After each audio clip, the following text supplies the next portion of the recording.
Uh, uh, hey everyone, welcome to another episode of That's All Kayfabe. With me and my buddy Gabe. How you doing today, Gabe? Try not to die. I was like stretching my shoulders like Brock Lesnar. You know, he Mm-hmm. goes ah, and I You're think I peeing pulled everywhere. peeing everywhere, the usual. And I Yeah. felt something like pinch right here a little bit, Uh huh. and I'm just saying like, how does Brock Lesnar do it, man? He's amazing. It's all the Jimmy Johns. I feel piss. Have you ever had Jimmy John's? I'm pretty sure I have. It's okay. It's Yeah, I think it's upsetting because it's a cold sandwich.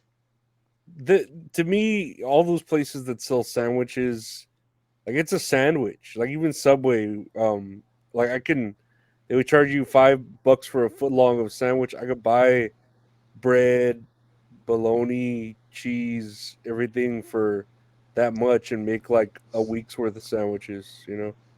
Yeah, I feel ya. It's sad because I had Subway the other day. I actually like Subway, but like a lot of people shit on it. I think because the pedophile sting they had with Jared, Hmm. Hmm. but now it's owned by Shaq, right? Oh wait, no, that's Papa John's. Papa That's John's is owned Papa by Shaq. John's. No, he was racist. He wasn't a pedophile there. There's a little bit of a difference. It's like, what's the difference? Oh, there's a big difference. Yeah. Yeah, What? but No, but you're married, so you have, or you're almost married, so you have like a sandwich maker there at home for you, right? We had one last night. But it's funny because I had a sandwich last night, but the bread was from Subway. Does that make You can buy sense? the bread. You can buy the bread from Subway. Okay, here's the thing. Hmm. I oh my god, I sound like fucking Meltzer. Uh, so Giselle, hi baby, I love you. Uh-huh. She Mhm. was I was like, hey, I'm gonna order Subway for us, and then she's like, oh dude, I saw this TikTok where that Subway sells bread by itself. And then I'm like, oh, that's cool. She's all, can you get the bread by itself? And I'm just like, man, I don't want to be that guy. Like, I don't want to be that customer. But I'm like, fuck, okay, whatever. I saw on a TikTok that you sell your bread by itself. Yeah, that's You like, did. I didn't say it like that, but I was like, hey, quick question, brother. Like, do you all sell the bread by itself? And then he asked his manager. He's probably like around my age, but he's like, man, bro, I can sell you the bread, but only if it's wheat bread. And I'm like, oh, for real? He goes, nah, man, I'm just fucking with you. Yeah, we'll sell you the bread. I'm just like, oh, you got me, Subway man. Uh, but then it was cool because like the guy wrapped it up right, and he was like, let my manager do this because I don't know like the code for bread by itself. And then Hmm. the manager comes up, he's all, dude, he's all, bro, just the bread? I was like, yeah, because I had the sandwiches I already paid for on the app like in my hand, and he just gave it to me for free. That's nice. That's Yeah, sweet. he goes, here you go. So Subway man, I don't know what his name is. Shout out. It's like I hope you're having a great day. Yeah, but you're always nice to people, so I feel like you put into the universe what you get, and so that I feel like that's your typical like afternoon for Gabe. Like, oh, thanks, and then you come out and like the birds are chirping and the sun's out. Hey, sun. Hey, Gabe, and then like you're burning because the sun's The sun's talking to me, burning my balding yeah, the scalp, sun's close enough to hear. You're close enough to hear it. whistling for like fucking Who Framed Roger Rabbit. Yeah. But here's the Um. thing too: is like, doesn't that make me like a peasant though? Like what you said, you it's like you get back what you put out, but I'm there thinking like, oh, you work 88 hours in 2 weeks. Here's 2 loaves of bread, my boy. No, I just think it's a positive attitude. You Oh, because you're a lot okay. more, especially with like strangers and people. Like I wouldn't give them the benefit of the doubt. I don't anymore. I'm just a negative person like that. Yeah, it's like, well, I just don't give out money like to like homeless. Not unless they got a sign that's like, I'm not gonna lie, I need cigarettes. I'll be like, all right, man, here you go. At least you're not lying, you know. Like you're not. It's not like you're holding up a sign that says "God bless America," and then I'm like, okay, you're lying. I know you're lying. This is America spelled all wrong. America. with the Edgar Biden's haircut. Biden's America. Oh, that Byron. What Bing was I gonna bong. say about? Oh, I remember when I would eat Subway, I would always get the meatball subs from there. Like That was for. I'd want to get a sandwich from there that I couldn't make myself, or that I wouldn't. You know what I mean? Like, That makes sense. yeah, I totally get that. I usually get the oven roasted chicken. It used to be oven roasted chicken, but now it's just grilled chicken, which I don't know. Well, wait. Yeah, there's a difference. One's oven, the other's a grill. But I mean, it's all cold anyway. yeah, true. But I usually get everything on it except for like, uh, what is it? Banana peppers and uh, olives. Olives are okay. They're okay. They're I'll probably get a little bit, but I wouldn't want them on a sandwich. Maybe in a stew or something. Not a sandwich. I feel like they'll. put it on top of the sandwich and make it look like an eyeball. Yeah, yeah, yeah. Like That'd be like in the cartoons. that'd be kind of funny. Like in the Adams Family cartoons or something. Oh, jeez. But oh yeah, this is wrestling. Oh, We'll what? talk. Look at I gotta the rewrite news. all my notes. I mean, but Jimmy Johns, that has to do with Brock Lesnar, who has to do with wrestling, so it makes sense. Yeah, they both taste like piss. They both offer free smells. Free. I never knew what that meant What until free like, smells? yeah, I was like free smells. Oh, because you walk by. I was like, Brock must be here. I smell pee pee here. Let's look for the homeless that are like, Free really smells. that already get peed on all the time, and then want actual food but just get smells. They want actual food, but they get actual piss. But I mean, they might, benefit from it. Piss. Yeah, yeah. It's like, I mean, the guy from 127 Hours did. He Good survived for movie. 127 hours. Yeah, that they should have just named it 3 days out almost. What is that? 4 days. It's like a week and a half. That rolls off the tongue nice. We can look here for the news.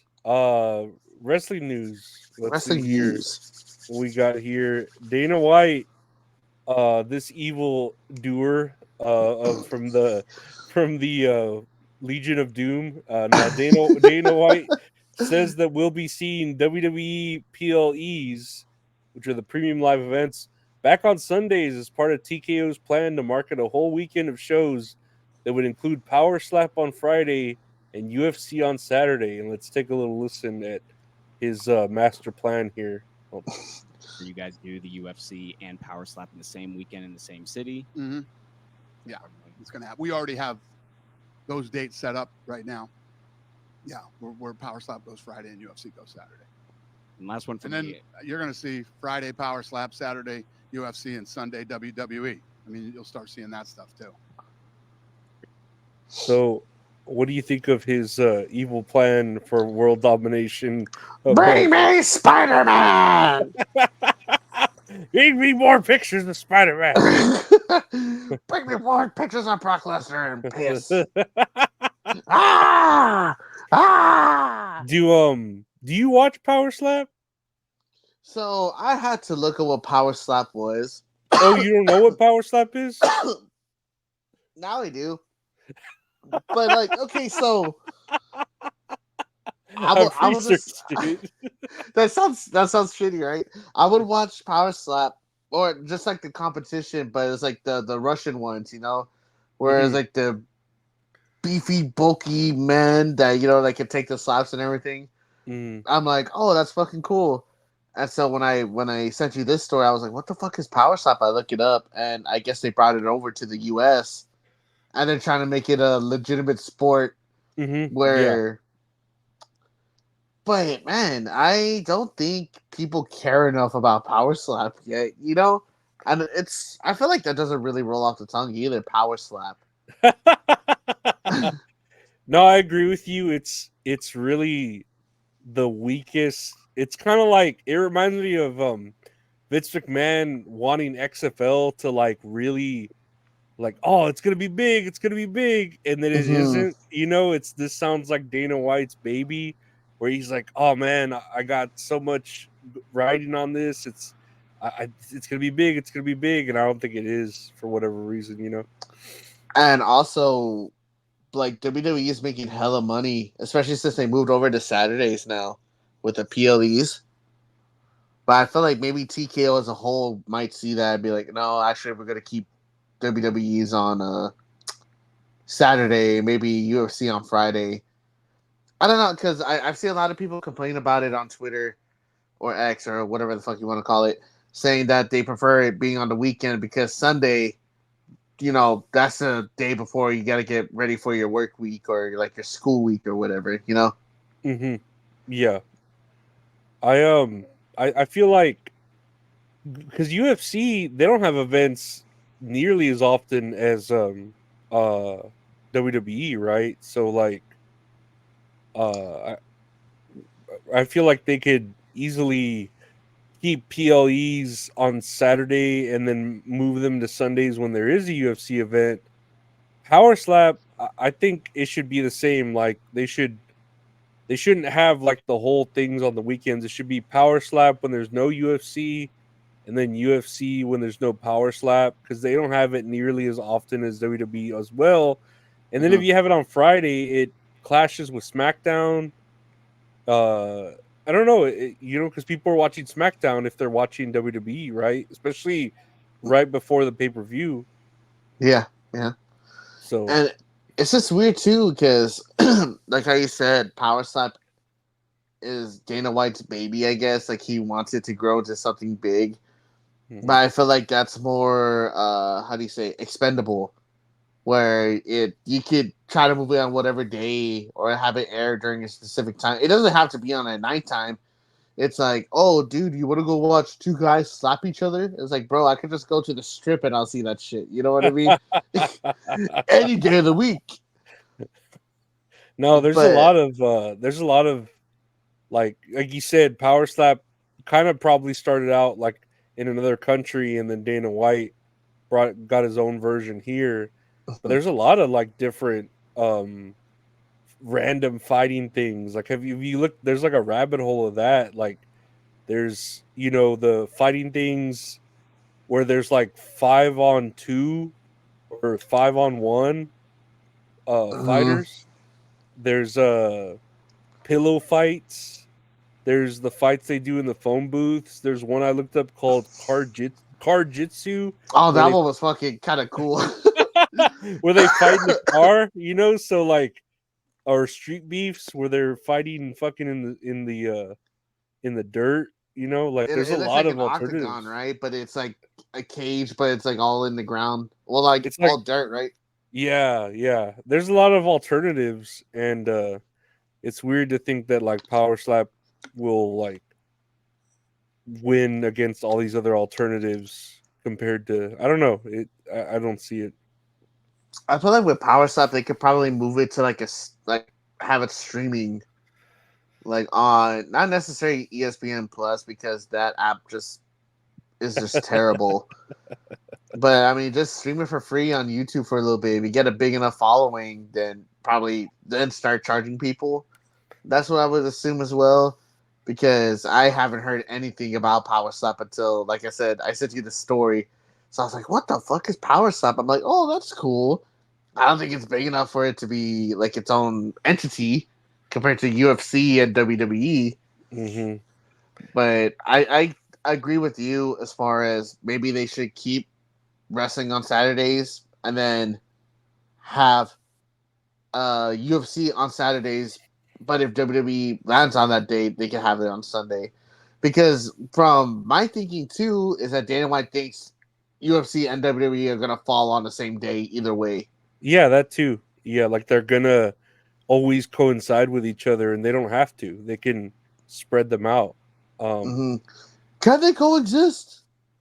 I think they spread them out, and then I think they should do Power Slap as the opening for UFC instead of its own thing. Like That'd be pretty fucking sick. yeah, right. Have them at the beginning to open up so that it kind of like gets that opening audience with the UFC. That'd be, I think, the better thing to do too. But Because what do that I like know? that's their dark match. It's their what do you call it? The opening where it's like, oh, right before the pay-per-view, get ready to buy it. Here, watch this, and you get to see all the celebrities pop up and the commentators talk about it. Oh, have the celebrities slap each other. That'd be pretty great too. Have the ring girls slap each other's butts. Oh, ooh. Ah. uh, Oh. Oh shit. yeah. What else do I have here about Dana White? I had another thing here about. This too. You had sent me the Dana White about having his fighters make WWE appearances. This is here. I mean, I didn't have a problem with that when Vince was consistently fucking me for no reason, and now that's not the case anymore. Let's see what he has to say about this. Oh my god. Derek Lewis this week. We were talking to Derek Lewis this week, and he had mentioned that he might have been in talks with WWE as well, just to check them out. In the past, there'd been some wrestlers like Bobby Lashley and Jake Hager that went back and forth between wrestling and fighting in MMA. Yeah. Do you think there's a possibility for like some UFC guys to go to like a pay-per-view and make appearances or compete or anything like that? Well, I didn't know that, but yeah, I would do anything for Derek Lewis. I really like Derek Lewis a lot. So, and listen, some of the fighters who fight here, have always dreamed about doing a WWE match or whatever it is, and yeah, I don't have a problem with that. I mean, I didn't have a problem with that when Vince was consistently fucking me for no reason, and now that that's not the case anymore, I obviously would absolutely do it. Could we ever see you as like a special guest referee one day? Me? Yeah, that I guarantee you will not. No, never. He's like, no, I'm not gay. He did admit to Vince fucking him over and over. So I'll drink Power Slap. He has a Power Slap cup, by the way. It's pretty I great. see that. Yeah, those are cool little solo cups. Oh, no, man. What a subliminal message, man. It's power sip. No, I don't know. That's actually pretty good. I like that. Trademark. No, yeah, this has been always a thing, right? Look at Brock fucking Lesnar was one. Brock Lesnar. They had King Velasquez. They had como se. CM Punk. CM Punk. Yeah, Bobby Lashley, like what he said too. There's a lot of wrestlers, but was he a UFC fighter, Bobby Lashley? yeah, he wrestled a few matches. I feel like I don't know if it was Bobby Lashley or Batista that they had when it was their first UFC match. I think they just got some random dude from a bar that was already inebriated and said, "Hey, do you want to cage fight a professional wrestler for like $500?" Yeah, man, fuck it. Yeah, I'll do it. I'll kick his fucking ass. And then, because like the guy that they always fought, they did not look like a professional fighter. Yeah, they were a jobber, pretty much. Yeah, they were a vanilla midget pigeon, whatever the terms are. A jabroni. No, yeah, and then even Jake Hager. Remember him fucking fighting too, even though they're not doing anything with him in AEW except I don't know. I forget. I'm not even really watching there. He's just wearing his hat, right? Or he's not wearing the hat anymore, the purple hat. Yeah, he did have a hat. Oh my god. Yeah. Man, I haven't seen AEW in a long time either. No, I haven't either. I haven't cared to. But then again, I haven't even watched WWE, so it's not even against the company personally. Yeah. Do you think like they're gonna how Dana White says they're okay with UFC wrestlers making like the turn for WWE? Do you think you're gonna see it the other way around? WWE wrestlers go for UFC, for like a one-off match and then like come back. I don't think so. I don't think there's like too much risk there. Like they're already getting hurt enough, fucking doing like the quote unquote fake stuff.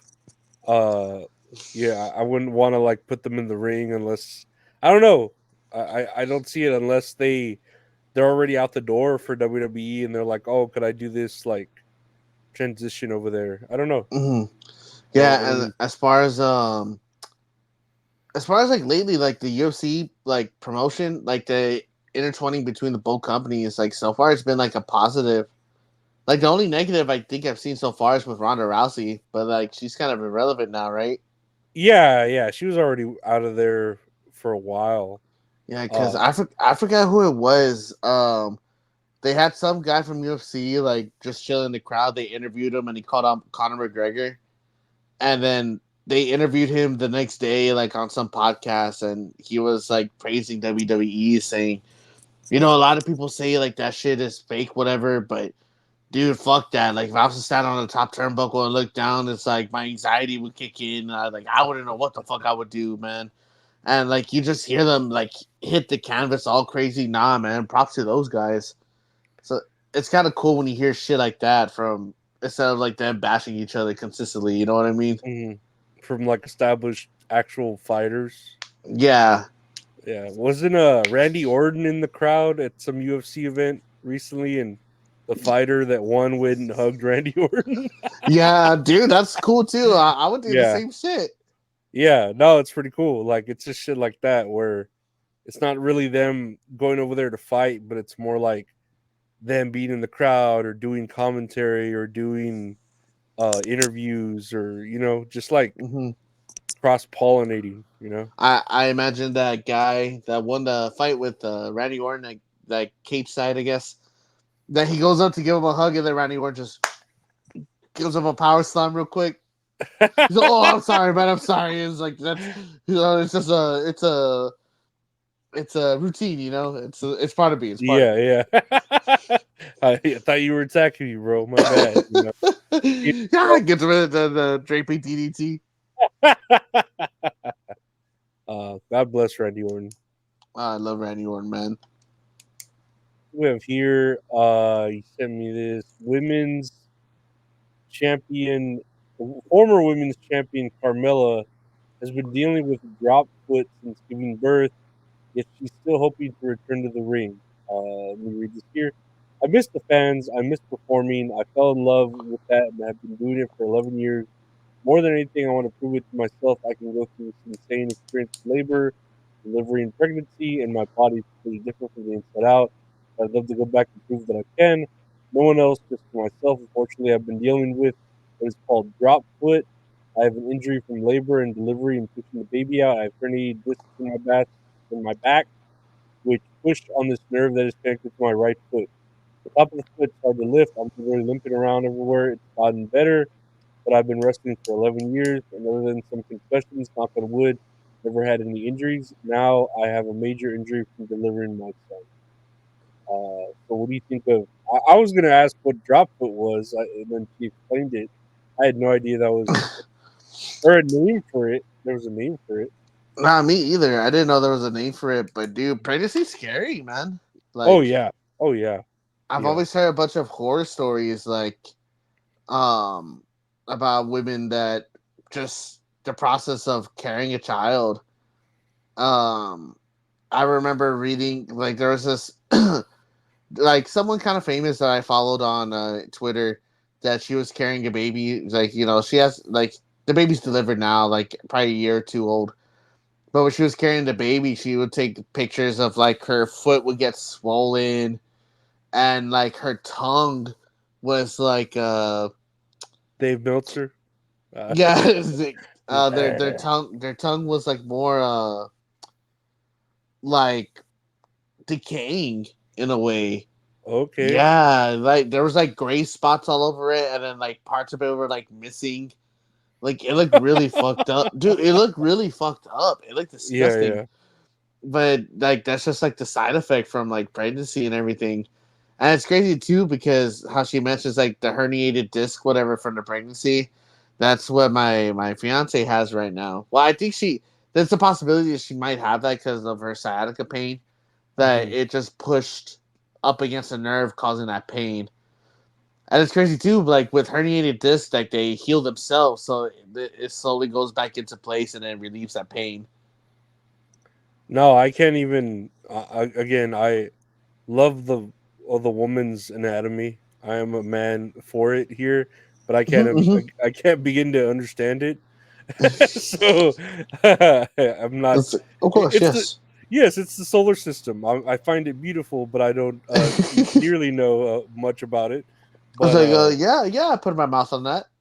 yeah, no, I'd free smells and pee it. No, it's yeah, anything could happen. It's literally like another organism in you sucking out your nutrients and then giving life. You know, there's like it sounds simple on paper, but I'm sure there's a lot of things that go on with it. Let alone having all the nerves in your body and then the one getting pushed to where it fucks with your foot. Like that's I don't know. I believe it, but that's crazy. You know. The body's weird, man. Pregnancy is weird in general. I never thought Mhm. about, like you said, sucking out the nutrients and everything like a leech. Yeah, yeah. They're literally like a parasite, like inside of Mm-hmm. you, and then what women like their teeth fall out, their hair go gray or fall out. Like there's a lot of shit that goes down when you give birth, you know. And I don't know. It's amazing, but at the same time scary. And Mm-hmm. good thing we're men and we don't have to deal with that unless you're a man who has to deal with that. Then you know. Yes, it's like, I'm sorry. Yeah, because now this is the 24th century, and I don't know. It's one of the centuries where that could happen, but no. I mean, I hope the best for her. I'm sure she'll be fine if she, you know, like that. That stuff sounds like it could get rehabbed. You know, she just has to take her time. Yeah, definitely. So I don't know why I She's was yawning. Oh my goodness. she's hot. She's hot though. Oh hell yeah, she is absolutely hot. Going on here to wrestlers that used to be hot. Ricky Starks from WWE. Ricky Oh, I see what you did there. Nice. Ricky Starks, he's telling this dollar store Tony Schiavone. Nah, Ricky Starks tells at What Culture that he's not injured and he doesn't know why he's not on television. So let's take a little listen here. Had I think 6 matches this year so far, and we're in May. 5 for AW, then 1 for Turnbuckle Championship Wrestling. Am I right in that? So 6 matches in total. Turnbuckle, yes. Yeah. I had a tag match there. Yeah. Yeah, and then like 5 for AW. And I don't know how much you can say on this, but it'd be remiss if I didn't bring it up. Because people speculate. Oh, is he hurt? Is he injured? Is it a contract situation? Is the contract up? Because the last time we saw you was against Top Flight nearly 2 months ago. So what's the status of absolute Ricky Starks right now?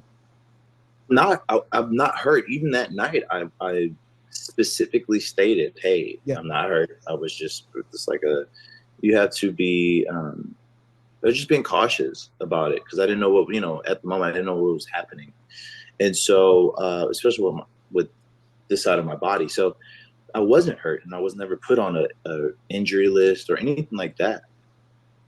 Yeah, I believe it. If it's on there, Yeah, so that's a small number, compared Yeah. to what I was doing the years prior. Yeah. I'm just not I don't, honestly, man, I don't bullshit. I don't bullshit anybody. I don't try to play with anybody's life or anything like that, so I just kind of stick to myself. And then you put out a statement to say like, no, I'm okay, and people question it like, no, he's injured. That must be like frustrating. Like, I've told you I'm okay. I told you I'm good.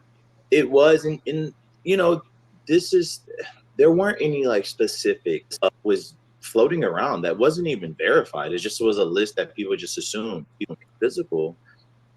So that's that Mike from Insider or whatever get cleared. No, bro, I was just there to get my balls checked and do my physical. That was it. You know what I'm saying? That's all I was doing. So seems here that I guess people thought Ricky Starks was injured and that's why he wasn't wrestling, but he's coming on What culture.com/WWE and send the record straight that he's not injured. And he doesn't know why he's not in matches. He must have done something bad. I mean, I haven't even seen. Well, we know what Sammy Guevara did, but we haven't really seen Sammy Guevara either, right? Man, since the Jeff Hardy fiasco, correct? Yeah.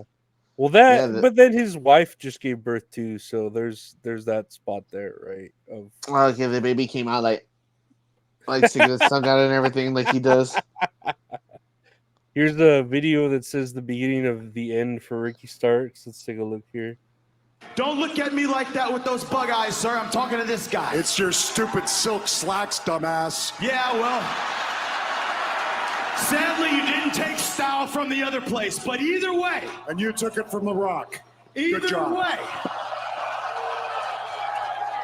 Can't help that you're a midget version of that, but shut your mouth and talk to him instead of me, kid.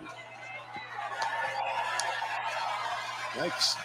Know your role. Wow, that really sent me over the edge. Either way, Brian. Oh, dude. Either way. I don't know. Okay. It sounded kind of pity there, right? A lot of grade school talking back to each other. Your mom was so fat. All about WWE though. Like it was so much WWE. Dude, I don't know. Like, do you think this is actually a factor?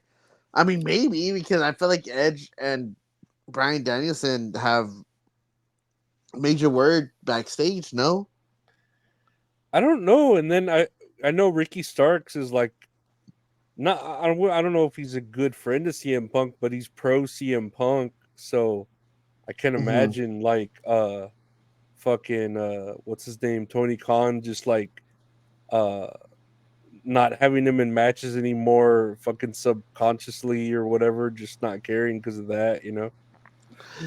it'd be really interesting if this was like actually the deciding factor of like why Ricky Starks isn't put on TV. Because Ricky Starks is great, man. I love Ricky Oh, Starks. Yeah. No, I love badass. Ricky Starks. I even when he was a tag team, like I didn't really like it. I thought he's a better singles person. But even as a tag team, he was cool.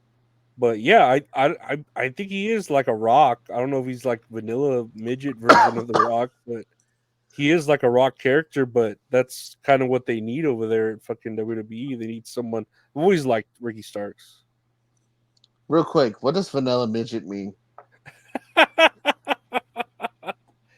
Let me see. What does vanilla midget mean? Smaller wrestlers. Vanilla midget is a term coined by Kevin Nash to describe smaller wrestlers who are good technical wrestlers but not larger than life and do not possess an entertaining personality or gimmick. Okay. There's examples of wrestlers who have been described as vanilla midgets include Dean Malenko, Chris Benoit, and Lance Storm. That's mean. That's mean. Chris Benoit just killed his family. What did they talk about? Dude, he had one of the best gimmicks. Dean Malenko was the man of 1,000 holds. Dude, hey, but Chris Jericho was the man of 1,001. The what is he right now? The paper tiger? The white rabbit. Yeah. He was the learning tree. Is that what Yeah, it is? there we go. The learning tree. Ours Oh, sound my better God. than our gimmicks sound better than him. Yeah, but I don't know. I mean, I couldn't tell you what might be the reason Ricky Starks is being kept off TV, if that is true. Because I don't know. I don't watch enough of the product or read enough of the news to know. All I know is it's a shame because I think he's a great talent, like in all ways, you know. Every time I've seen him live, AEW, I feel like his matches were some of the best matches on the card. They're just really good.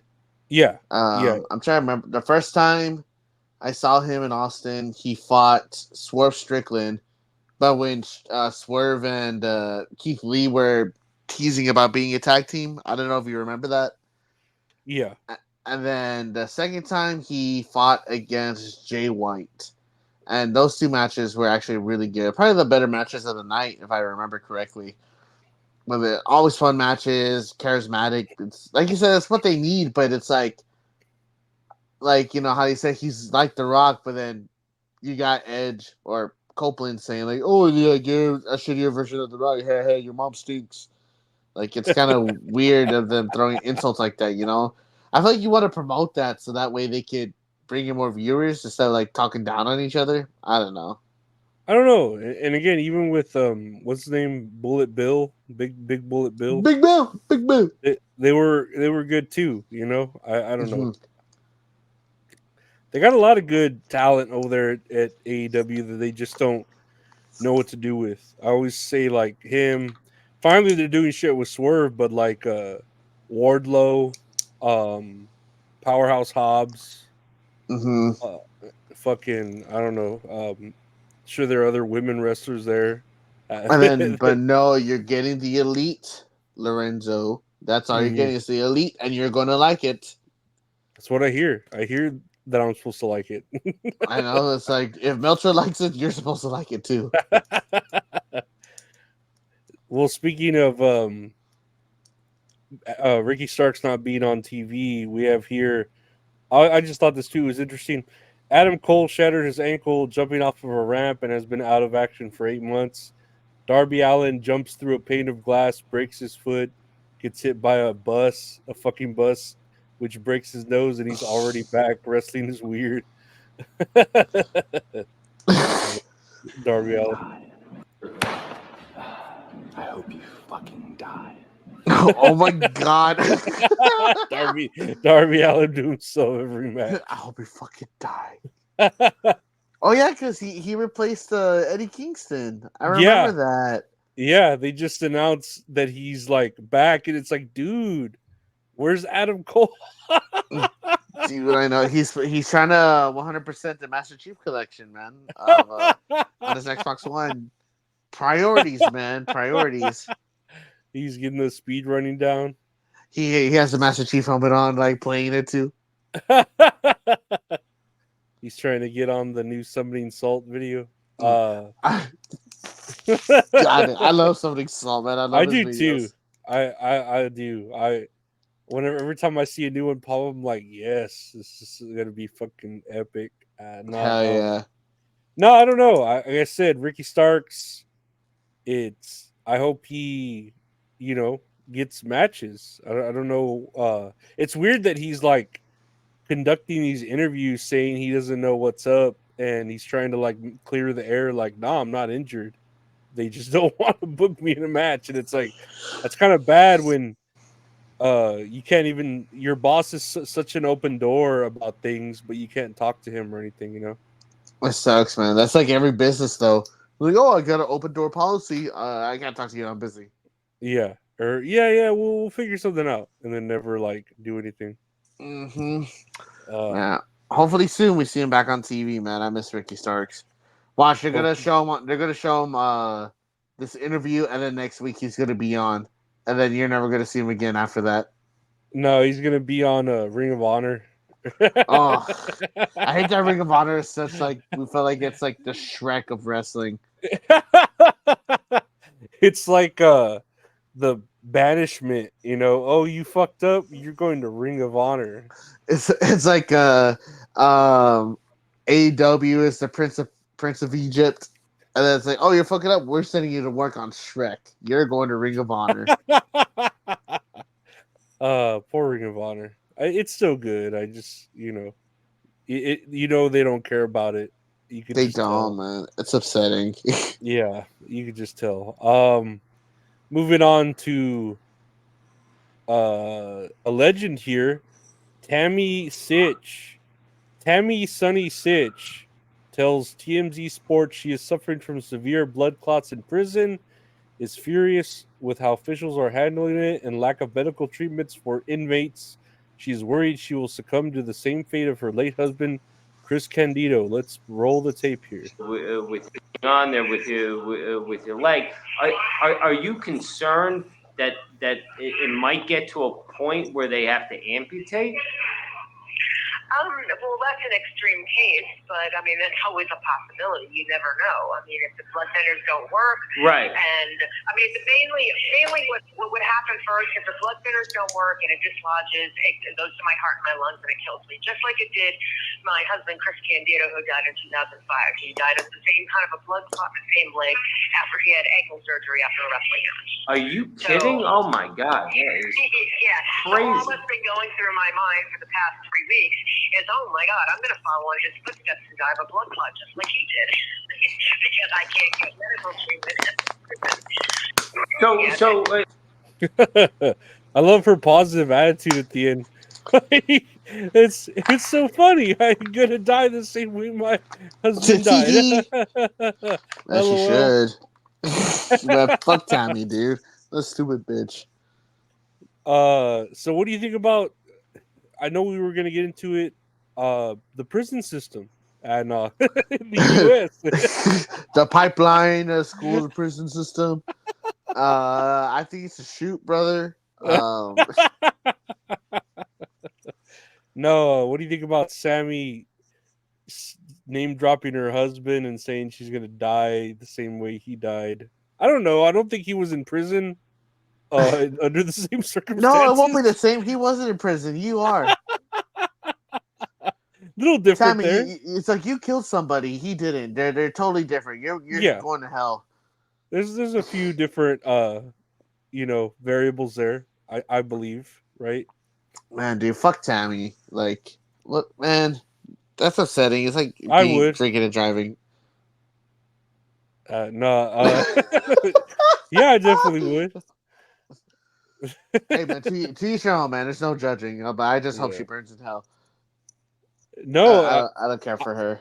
I was just wondering, and I gotta look this up. How do you interview people in prison? Because that's if I want to call up all these random people in prison too and just interview them if you can. So, quick story. I didn't know about this until Giselle told me, my fiance, that there's a page dedicated.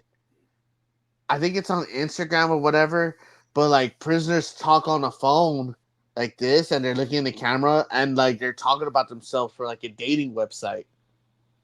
And yeah, exactly. I had that same reaction as well. For audio listeners, the director just winced at it, like, "What the fuck are you talking about?" It's exactly what I did. But it's just like for example, she showed me one where this guy's like, "Oh, I love sports. I'm an outdoor guy." Do an example, right? I'm an outdoor guy. I love sports. I love drinking on the weekends. I just need a shorty that I can chop it up with. Hit me up. This is a prisoner, though. Yeah, so this prisoner who loves the outdoors. You love the outdoors. Man, you must be miserable, bro. You're stuck in there forever. I would love the outdoors too if I was stuck behind bars. Dude, he's like, "Oh, I just need someone to chop it up with." And then if you go to the link or the website, it shows what their offense was, and for him it said fucking 1st-degree murder. It's poor choice of words, bro. You probably chopped up your fucking girlfriend. That's probably what got you in there. Dude, for real. And then so it's she was showing me, it says their offense, so it's arson, aggravated assault, whatever, and all this other stuff. But it's so funny because all these dudes are so nonchalant, if they did nothing wrong, I just want to find someone that'll treat me good, cook me a good meal, and all this weird shit. It's just my guy, finish your sentence first. Oh, dude, it was the craziest thing. I never seen anything like that. But I guess it goes the same way for interviews. You can interview anybody in prison now. That trips me out. I'm I wonder what, how. I mean, I figured they just got the time. So if you send them 2 packs of cigarettes, they'll fucking do an interview with you or something, as long as you pay for the collect call. Mm-hmm. But I don't know how you go about that. But it's just interesting that she's just oh yeah, I'm gonna die in prison because of our prison system. And it's well, you kind of got yourself there. So Yeah, but that's not the What? point though. The Chris Candido. My Did you husband. did you ever have a close relative to you that's been in prison Not that I know of. No. that you know of? I don't know if it's the same everywhere, but I had a Theo that I haven't seen in years. Hopefully, it stays that way. That he got sent to prison, and like he would write my mom letters, but like my mom would send money orders to him Mhm. because like you need money like in prison supposedly. I don't know how true that is.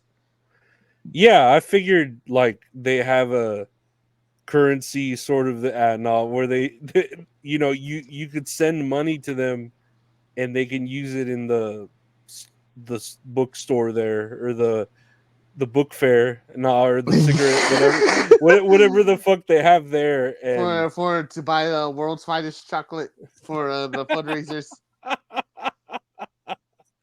yeah, I figured you could. It's just I don't know, like I don't know how it is now. You know what I mean? Yeah, it's like I never knew like you could send money like for them to have. It's like when that shit get stolen. Yeah, you don't know. Yeah. And then I don't know if they even have if shit's all more expensive there. I'd rather than just send them shit, but I don't know. Whatever. I don't know the prison system. Yeah, but in the end, Tammy Sitch could fuck off. No, I agree. She's in there for life, right? I'm pretty sure. So I think from what I heard, well, might as well be, right? It's 17 years. But that blood clot though, it might get her real quick, like Chris Candido. yeah, like her husband.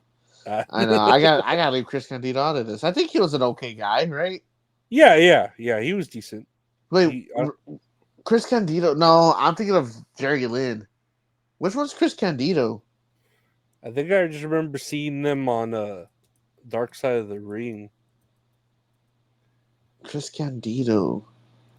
Is he the one that was in ECW? Yes. Okay.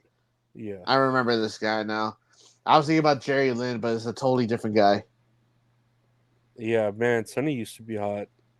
Golly, dude. But then she had sunny days with Bret Hart. No, I don't know. I was like, was it with Bret Hart? Oh my god. No, that was the rumor. Fuck it. Oh yeah, enjoy sunny days. Oh, Tammy. No, I'm sure she can. She'll make it. She seems like a hard prisoner trailer woman there. She can wrestle. She looks like what's the name of that bitch? Honey Boo Boo's mama. I don't know. She just looks like I think it's like June. Is it June or something? I don't know. It could be a fucking 3-month period for all I care. Honey Boo mom. Dies? Did she die? Mama June. Mama June?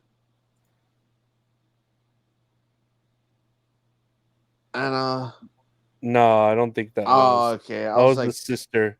No, I think the mom like lost a lot of weight. Oh, did she really? Yeah, I think so. I guess if you had the money, Yeah, see, that's her right there. Damn. Well, I mean, good for her, I guess. Yeah, she lost she doesn't wear it very well, but she lost it. Good for her. Good for her. It's like I can't lose weight. Shit. No, props not to her. after Props to her. not after your pregnancy. Not for my herniated disc and drop foot. Here next year on the billing, now AEW is advertising their upcoming Double or Nothing pay-per-view next Sunday. Is it next Sunday already? Dang. With a triple main event, which is Willow versus Mercedes for the TBS Championship, the Anarchy in the Arena, and Swerve versus Christian for the AEW World Championship. What do you think of triple main event? It's not a triple main event. That shit doesn't fucking exist. It doesn't. No, it doesn't. Whoever goes on last is the main event. That's it. I feel like they're announcing it as a triple main event so people don't get mad that Willow versus Mercedes isn't the main event. And it shouldn't be. It really shouldn't be. What it should be is Swerve should be the main event, and then how it is right now from left to right is how it should be. Like I think I agree with you, but how I think it's going to be is going to be the women's match, Swerve and Christian, and then Anarchy and Arena's going to end it because it's the Young Bucks. yeah, no, I hear you, and I don't think that should happen. And the only reason I'm saying is the women shouldn't be anywhere near the end is because it's not the woman's title; it's the TBS championship, literally the Mhm. secondary title. The Anarchy in the Arena, I get why it's gonna be last because it's gonna be a mess of a fucking event, so it should go on last. They're probably gonna tear up the ring and fuck up the posts and stuff, Yeah, like they. But I still think Swerve and Christian, especially since it's the belt, it should be fucking the main event. that's how I agree with you 100%. It's like I feel like if it's a championship that's on the line, if it's the main championship, that should go on last. Mm-hmm. That's how Yeah. I see it. But all I hope for is that Anarchy and Arena, that somebody's song gets played for fucking 20 minutes straight. Just over and over again till they have to actually go to the soundboard and pour fucking soda on it or something to fucking Are you stop gonna it. try to watch it? I don't know. Probably not. Probably not. I might end up buying it for this one because it's Memorial Day weekend. I feel like I'm in a good mood. I don't know, man. They should have called it Triple or Nothing then if they're gonna do like a triple main event. Oh, because that's good. That's good. I mean, if they're gonna call it a triple main event, but obviously, if they're not all going on at the same time, it's not a triple main event. Yeah, I like how it's all how do you say it, like puns on like gambling, like all in. There's double or nothing. There should be one called like bankruptcy. I lost the car. Well, it looks like a slot machine, so it's like the jackpot. I don't know. I don't know what you would Ah call man, it. I was thinking of that too. It makes me want to go gambling. Yeah. No, I want to gamble too. Yeah, I man, miss. I love gambling. I'm addicted. It's not addicted if you have the money. No, I do love gambling though. Oh, dude, me too. I know. Gamble responsibly. Yes, please. Don't take word from us, but I go all in. I'm not a doctor. I'm not gonna gamble with this pay-per-view. Let me say that with buying it. I hate myself. No, next we have here Tiffy time. What do I have here? Oh so shit. this was causing a stir when Tiffany from WWE, what's her name? Tiffany What? Stratton. Tiffany Stratton. There we go. I don't know why I couldn't think of her last name. I have it written here too on IGTV. Tiffany Stratton posted this I guess thing on her Instagram stories. And if you're watching, let's take or if you're listening, let's take a quick listen real quick.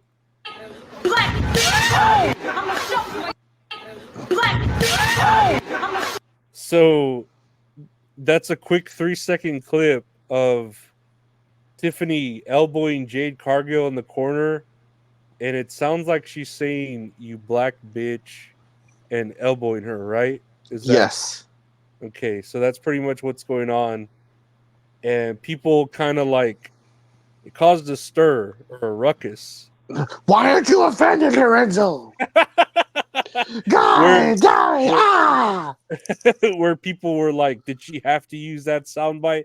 And did she delete this? I think she deleted it. I don't remember if she did or not.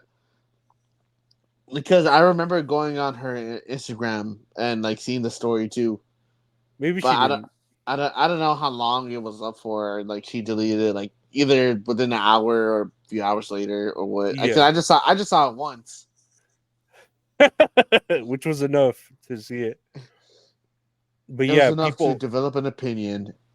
But people thought this was very racist because it's saying black bitch.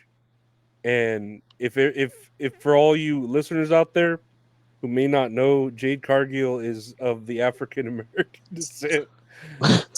Yo, what? Yo. So it could be interpreted as racist, I guess, if you really want to. What is your opinion on this? I don't think it's racist. I just think it's all right. It was a quick little thing. I don't. You're just using our soundbite that's being used in TikTok or stories, so I don't see anything wrong with it. She just happened to be a white woman hitting a black woman, but it's wrestling, you know. I'm shaking my head because I'm disagreeing with you. No, I'm just kidding. My thing too, it's like, oh man, I was reading the comments of like some of the stuff. I think I sent you like an article saying like, oh, there's no heat with Tiffany Stratton, and like the Yeah. company's high on her. Like some of the comments were saying, oh, of course a racist company is going to support a racist person. And I'm like, dude, shut up. I feel like people just want to get mad for whatever reason. Oh yeah. The article we just pulled up right now, it says, this was posted by Wrestle Ops on Twitter.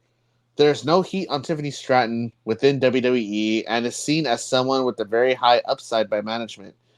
There has been a social media rumor making the rounds over the last day that Stratton was in trouble for a post she allegedly made, which then fed into a story that her Queen of the Ring tournament match against Bianca Belair was pulled.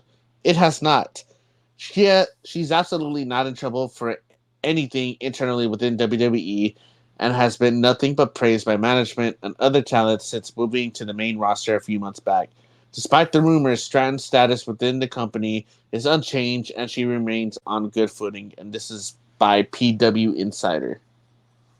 Yeah. No, I don't know. I don't see it being a big deal, and I'm kind of glad that they're standing by their guns. And yeah, I saw that people were already reporting, "Oh, she's been pulled. Her match from with Bianca Belair is off from SmackDown or Raw or whatever it was going to be." And then it was like, "Nah, it's there again." Like, okay, you know, so Yeah. At first, that's what made me like look into this because they said, "Oh, her match for Queen of the Ring has been pulled." I'm like, "Oh, why was it pulled?" And then I saw the video, and I went on Instagram, saw the video, and I'm just there thinking like, that's not racist at all, because it's a meme bit that they use for any other clip, no matter what person of color is using it. Like it's not a big deal. It's just, I mean, I guess it's unfortunate that's the words being said, but in actual context, like that's what they like. It's different, like the actual context of the clip. yeah. And then so it's like people are trying to get mad or whatever.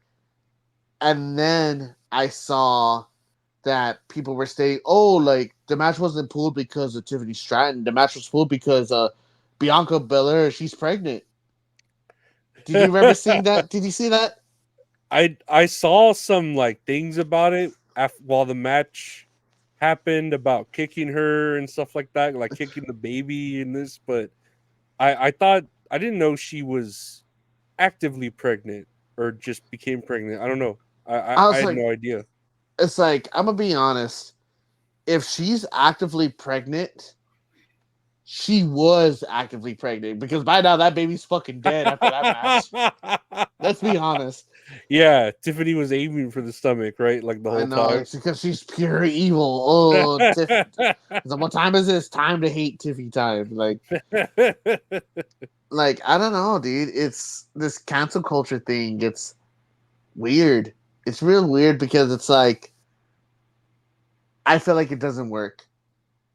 It's because if it depends on who it is, because I feel like with the credibility of some people, like their statures in society, they will not go away. Because obviously, you still have like we've talked about it before. You still have like Chris Brown. You still have like Kanye.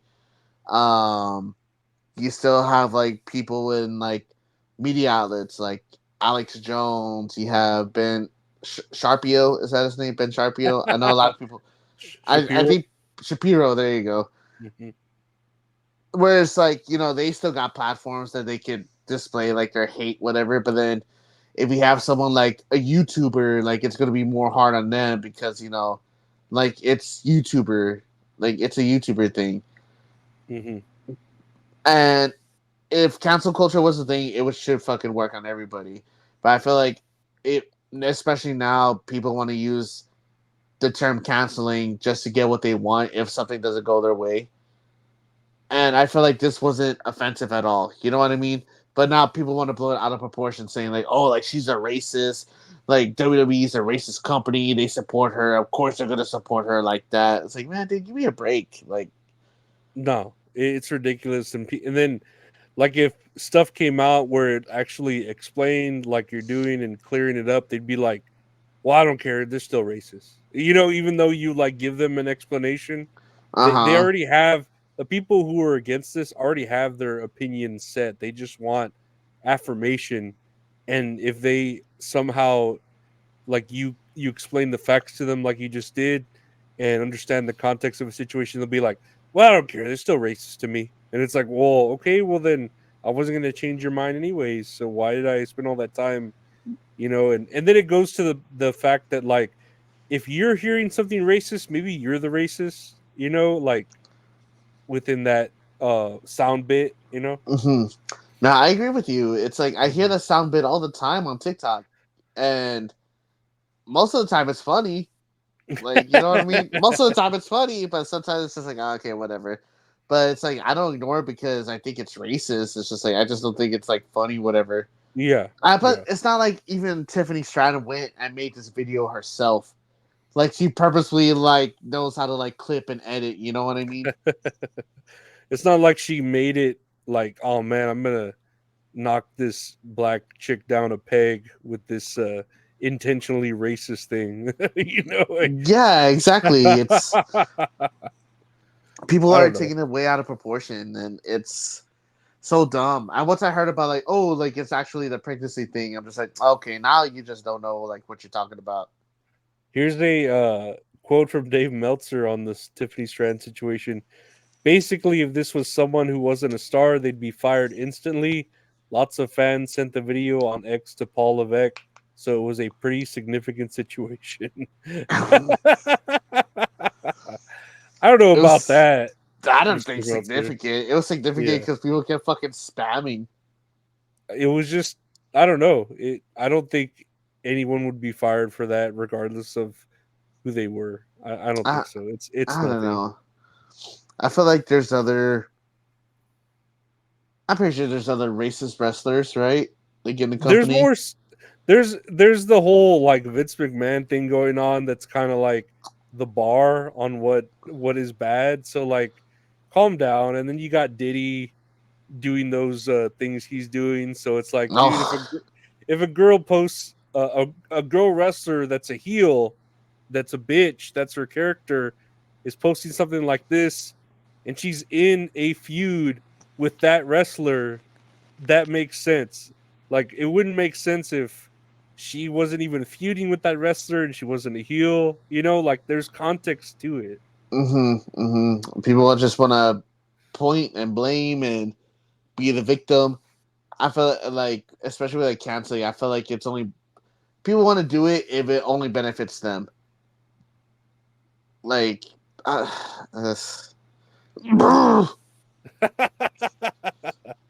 Well, speaking of benefiting or not benefiting, we have here AEW's Konosuke Takeshita. Or did I say that right? Yes. Yes, he has opened up on his work in AEW since coming to America. And remind me, is he in AEW right now, or is he not in AEW? He is in AEW. Wait, he isn't. Yeah, he's with Don Callis. No, let me see, because like this makes it sound like he's not. Is the with AEW currently? I want to say he is.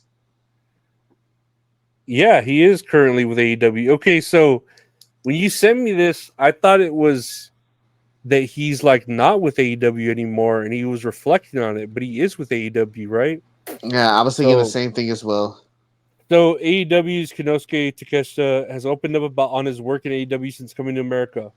I thought hard work. Oh, hold on. I thought the harder worker. No, here let me let me read this.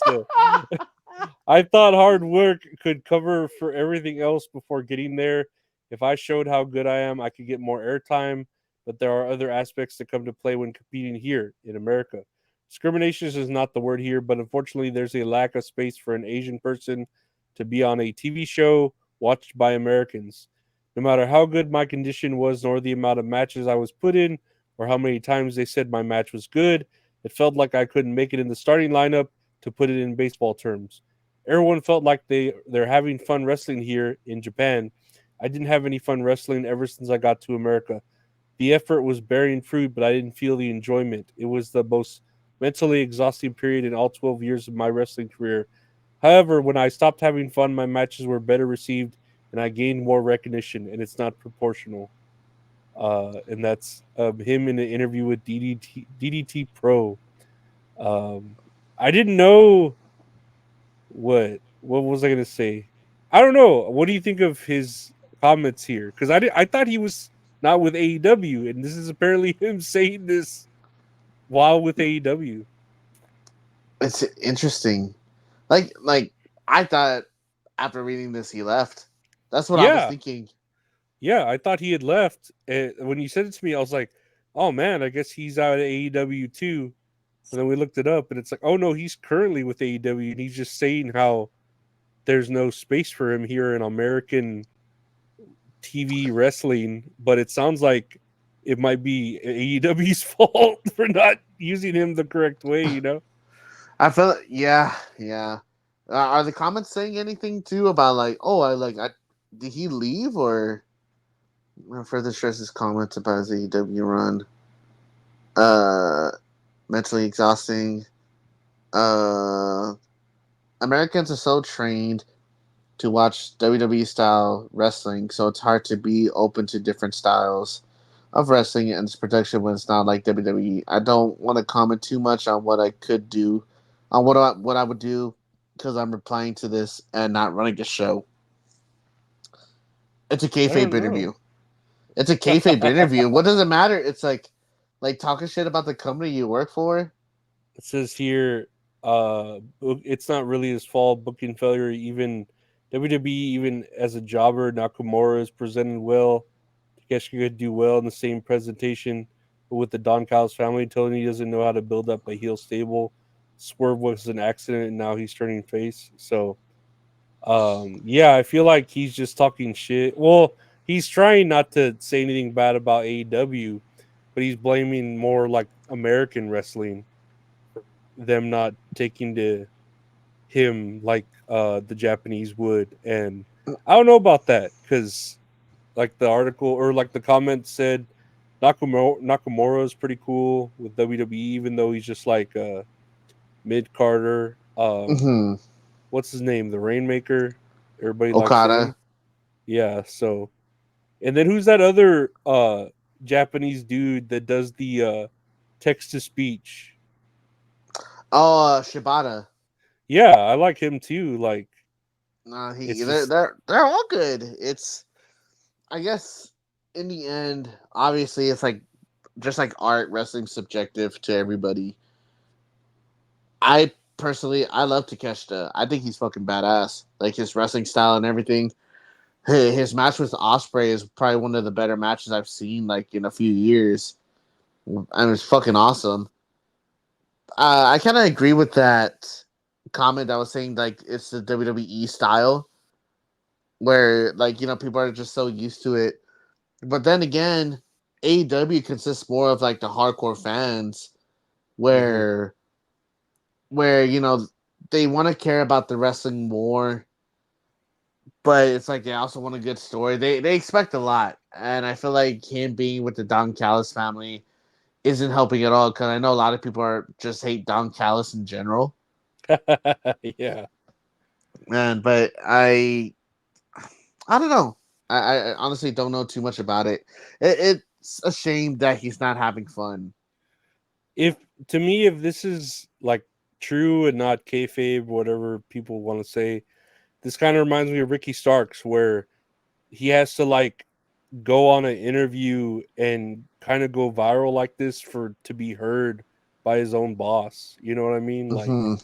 which is kind of sad when you have Tony Khan just booking the same people and types of matches over and over again, like Eddie Kingston, Brian Danielson, Adam Copeland, fucking, the same Orange Cassidy, Chris Yeah, Jericho, Hook. Darby Allin. Yeah, he just has the same people he keeps like using over and over again. And yeah, you have people like Ricky Starks or Takesha where they're like, what the fuck? Like, yeah, you put me like in a match every now and then, but I want to do more, or I know I can do more, but I'm not having fun. I'm just Yeah, working. it's like you use them to replace fucking Kingston. It's like Darby Allin is still fucking half dead, like on Half Life.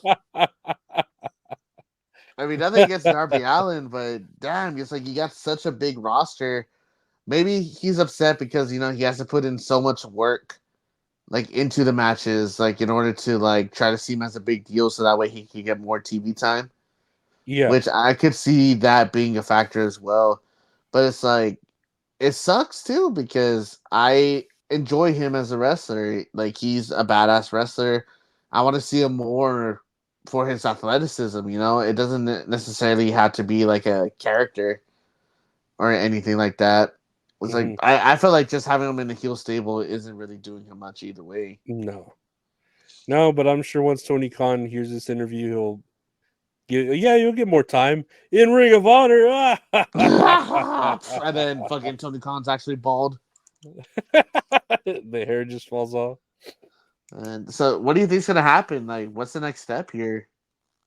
I don't know. I feel bad because you can tell him, and this to me, this sounds like Ricky Starks, right? Like, I feel like they're just gonna stay in a purgatory type thing where maybe they'll get like a match or something, but then they'll be Mhm. forgotten again because the fans want to see all the other people that Tony Khan want to see. You know what I mean? Like he's already kind of developed that shit where it's like, or even not even that. It's just he wants to book like his friends, like the Young Bucks, the way they want to be booked because he doesn't want them getting mad at him. You know what I mean? Yeah, and I feel like in general, the like the Asian wrestlers, like the Asian community, it's harder for them to get over in the states. Like, have you noticed that? Like, well, it's like I think of like AEW, so it's like Takesha said he's struggling. I haven't heard much from. Well, I don't know because I haven't watched it in a long time. Like from Sheeta. I forgot what her name. The chick that was like the women's champion for a little bit. Hikaru. Yeah, Hikaru Shida. Yeah, and then there was the first women's champion or the second women's champion. But I don't remember her name either. But she was the one that lost to like Nyla Rose. Riho. Riho, there you go. Her as well. Shibata, he's kind of like a mid carder. I mean, Okada, I hope they do well with him. I know he just started off recently. I'm hoping well for him. Yeah, but WWE, even with him, like they brought him, he was the biggest thing over there, right? And they brought him in just to be in a stable with the Young Bucks, and to have like the mid Carter championship. Yeah, yeah. I was So like, dude. they're already fucking that up. And then when I think of WWE, it's like, like Sling Nakamura, like he has a little bit of trouble like getting over. Well, I mean, no, he was over, don't get me wrong, but like as far as like his status like on the roster, like I feel like he should be like somewhere toward like the main eventer, like higher up level. I just love Nakamura in general. Yeah, me too. Tozawa, he's with Alpha Academy. Kyrie Sane, she's with Damage Control.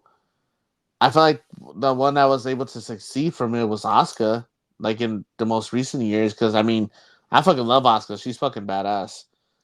But I feel like she's probably like the only one like of that ethnicity that's able to like succeed in a sport where it's predominantly like, American wrestlers. I feel American males. American No. males.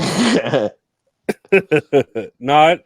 I don't know. We'll see. I just feel like it's almost like Ricky Starks, where I don't think it has to do with his like ethnicity particularly. It's just AEW not knowing how to book people right, because there's a lot of like people there, like I said, or like we said, like Swerve is barely getting the recognition, but you have like Wardlow, what's his name, Powerhouse Hobbs. There's a lot of like people there that deserve more, and they just don't get it because they're not part of the fan club of Tony Khan or whatever. They need to join the Blackpool Combat Club. that That'll was help them. that was started. Excuse me. Started by William Regal, and then he's just gone. He's like, no, I don't think I will. I'd rather not. But I'll hope all the best for Takeshita. He's all right. He looks pretty cool here. Hell yeah, man. Finally here on the docket. Finally, you and I both watched the Iron Claw because we're cheap people. We waited till it came out to stream on HBO Max, where it is available now. What did you think of the Iron Claw? As far as on a scale of 1 to 10, or let's see, 10 what? Like 10 claws out of 10 claws? I give it 8.5. A solid 8.5. What about you? I'd say an 8, yeah, because I feel like there was a lot of, and I don't know too much about the stories of the Von Erichs. I did kind of look it up a little afterwards, but there's a lot of stuff that got kind of streamlined, and I think the Ric Flair impression really brought the whole movie down. Dude, okay, I have that in my notes too. Where is it? Sick from stress. Okay, so after this, bad Ric Flair impersonator. so bad, dude. Like, What'd you think? What'd you think of the Harley Race impersonator? I mean, I forgot what Harley Race had looked like, so I didn't he really, kind of looked like him. Yeah, I didn't really care. Like, I was like, okay, I can believe that being Harley Race, even though I don't recall what Harley Race really looks like. But I wasn't there like fact checking the movie like as we went. But Ric Flair is like, dude, how many times have we seen Ric Flair like everywhere, and even more recently and everywhere grew up with him, and to see him there like that, I was like, dude, that is not a Ric Flair. That is It's not an impersonation, man. It's like this dude's like a pop icon, especially like today, like using a bunch of media. You should know like how to do a proper woo, or like the jet flying, limousine riding bullshit. Well, they could have at least done like they did on do you remember NWA, where they had someone like play Snoop Dogg, but then they had someone else do the voice, or had Snoop Dogg dub his own voice, but not play himself. Yeah, I remember that. They could have done that, where they literally could have gotten anyone, they wouldn't even have to get Ric Flair, just anyone better than Ric Flair to do the voice. It's like so, like it's easy to do an impression of Ric Flair. I feel like it is. It is, and like this guy kind of looked like him, kind of, Yeah, but the look I could kind of give, but like you said, it's like he went out of his way to not do an impression of Ric Flair. Like, I'm gonna do my own interpretation of Ric Flair. it's like, hello, I'm Ric Flair. Whoa, Ric Flair! Oh shit! I'm gonna believe this is how Ric Flair would have done it. It's like, dude, we have video footage of how he did it. Just do it the way he did it. You don't have to make things up, like it's called method acting. Where would you put this movie as far as like an emotional scale? Man, I don't know, cause like I get the story, and it's kind of like pretty true, where it was the brothers, and then the dad was all hard on them, and all that shit did happen to them. Hmm. I feel like even though it's mostly true, I feel like I felt more watching a movie like The Wrestler, like the one with Mickey Rourke. Hmm. Even though that's like fiction, I feel like that one hit me harder than maybe this one. But I gotta rewatch The Wrestler. I remember liking The Wrestler when I first yeah, watched it. I remember really being into that. And then on that movie, you get to see Marissa Tomei as a stripper, so that's pretty cool. Yeah, that was a plus. Yeah, that was pretty good. Yeah. But I feel like Zac Efron was pretty good. He was fucking ripped as fuck in this movie. Dude, he was jacked. Fucking jacked. It looked crazy. Um, Before going too much into the movie, I know we're gonna jump into it, but man, this movie made me fucking cry. Did it? Like it hit me hard. Let me tell you, because I remember one movie that really hit me like in like my feels was Big Fish. Have you seen Big Fish? I have seen it, but I don't remember what goes on. But I have seen it. Okay, so it's supposed to be like a father son movie, whatever. Like bad relation with the father son. The dad dies, whatever. Spoiler alert: the dad dies. Hmm. Um, Hmm. but I remember like watching that movie and like I cried a little bit. I was like, "Fuck, dude, that's sad." And legit, 10 minutes after the movie finished, it made me think of like me and my dad, and I just fucking sobbed. I sobbed so hard, like if I lost my dad, like in real life. Hmm. And like it was just one of those good, like those fucking crazy cries that afterwards I felt like so emotionless. Hmm. And so after watching this movie, it's like Richard, my brother, like I always talk, make jokes about him, whatever. Like it's all for fun and everything. But dude, this movie hit me fucking hard because I feel like now, especially like in our 30s, like I have a closer relationship with my brother too. So after seeing this movie, like my eyes just felt so fucking heavy. And then I remember after the movie finished, like I took out my phone and Giselle's like, "What are you doing?" I was just like, "I'm gonna text Richard real quick. I'm gonna make sure he's okay." And like I texted, I was like, "Hey man, I'm just checking up on you. Like I love you. I hope you're okay." And then he's like, "Are you good?" And I'm just like, "Yeah, man. I just finished the Iron Claw right now." And then Richard, all good heart, he's like, "Oh no, man, I'm good, man. I love you too. Like, but don't worry about me, man. I'm good." I was like, "Okay, man. I'm just checking in on you." I'd say that you have to check in on Richard. He's always hurting a finger or fucking falling somewhere. He's always He's bleeding himself just like his favorite wrestler, Ric Flair. And I'm just like, Richie, you have to stop that. You're in a bakery. That's cross contamination. He You have to does be a careful. even better impression, I'm sure, Ric Flair than this fucking actor they hired for this movie. Dude, I don't he has a know. wig at home, and it's like, I mean, it's just a regular bathrobe, but he does a good impersonation because the bathrobe's open with his dick out. Yeah, I yeah. just flailing, telling everyone to touch it, flailing it Mm. around. It's crazy. Calling people Egyptians. No, he's He's very like, good at that. Egyptians, no dipshits. I'm calling them dipshits. Oh, that's not so bad. No, But yeah, I felt that way for movies. I don't know why it didn't hit me with this movie. Maybe it's because just right now, like I'm emotionally stunted. But I know I've seen movies like Field of Dreams or man, what's another father movie? Frequency. Have you ever seen Frequency? never It's a heard of it. real. It's like a father son movie.